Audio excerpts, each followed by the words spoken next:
Samantala, balikan naman po natin ang balita ng aming kasama, ang si Waywaya Makalma, kaugnay pa rin ng pagbibigay ng Heroes Welcome ng AFP sa ating mga Pilipinong sundalo na nakabalik mula sa Syria. Waywaya? Princess, bago yan, banggitin ko lang mga ilang minuto pa lang ang nakakaraan na magsagawa nga si General Gregorio Katapang ng isang video conference live mula sa Camp Suwannee at kanyang kinausap ang mga tropa na nanguna nga or rather sa ipit sa standoff nga with the Syrian rebels nitong mga nakalipas na araw.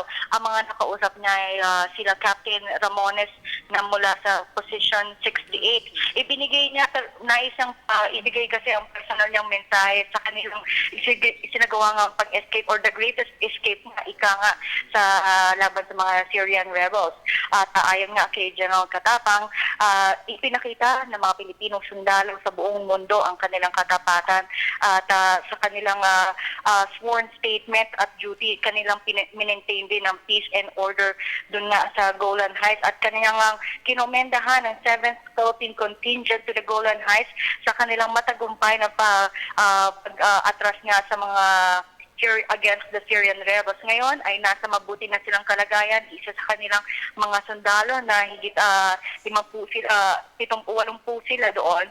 Lahat sila safe na naka-secure nila ang mga armas nila. Gayon din, wala rin silang natamong mga sugat.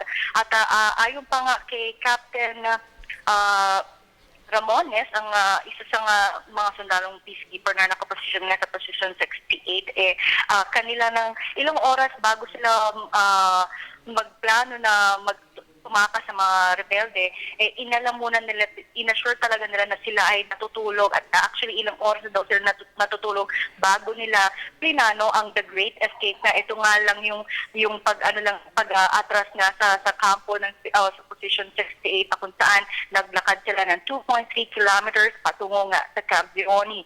At ayon nga kay General Katapang, pagdating nga nila dito sa Oktubre ay magsasagawa sila ng isang heroes welcome para sa matagumpay nga na plano nilang pag-escape nga sa mga Syrian rebels. At hanggang ngayon, ipagpapatuloy pa rin nila ang kanilang mandato sa United Nations kung saan mananatili ang mga Pilipinong peacekeepers, mahigit 300 sila sa Camp Suwannee o sa, hanggat meron nang mag-rotate sa kanilang mga ibang contingent. At Princess, yan ang pinaka-latest update mula rito sa Campo Aguinaldo.